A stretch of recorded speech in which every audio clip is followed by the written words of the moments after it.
हर तरीके से गलत है। तामसिक तंत्र पूर्ण रूप से शक्तिपात करवाता है। जो व्यक्ति तामसिक तंत्र करते हैं, कभी उनकी मृत्यु को देखिएगा कैसी होती है।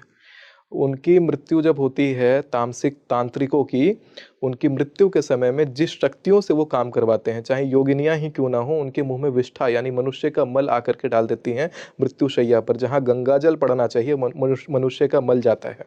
घर के लोगों की मनोवृत्ति ऐसी हो जाती है कि उस व्यक्ति के मुंह में गंगाजल पहुंच ही नहीं पाता। जहाँ तुलसी और गंगाजल पहुंचना चाहिए, वो ऐसे इन्वायरमेंट में मरता है जहाँ पे तुलसी गंगाजल देने वाला नहीं होता। अकाल मृत्यु आदि को प्राप्त होता है। उसकी लाश का यानी उसका जो पार्थिव शरीर है, उसका अंतिम संस्कार सही से नहीं होता। कोरोना के समय आपने देखा होगा कि लोगों का जैसे तैसे अंतिम संस्कार हुआ था।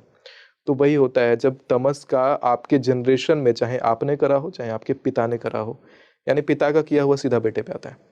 तो आपके पिता ने करा हो चाहे आपने करा हो, दोनों एक ही है। आप और आपके पूर्वज अलग नहीं है। आपके पूर्वज आपके द्वारा बात करते हैं, यानी आपकी पूरी जो पीढ़ी है वो सीधा आपके ऊपर आवाहित होती है और सीधा फिर वो बात करते हैं। उनकी सारी साधनाएं आपके द्वारा बात करती हैं।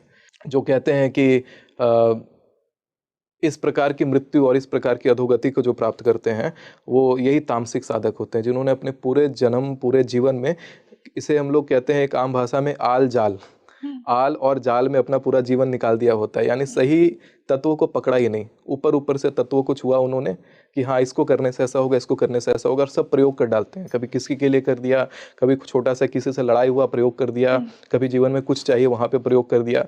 तो वो लोग बड़े परेशान हो जाते हैं। जबकि अगर भगवती के सच्चे साधक है तो उनको कुछ प्रयोग की ज़रूरत ही नहीं पड़ती है। क्योंकि एक कहते हैं सिद्धंतु चाटनादिनी वस्तुनि सकलानपि,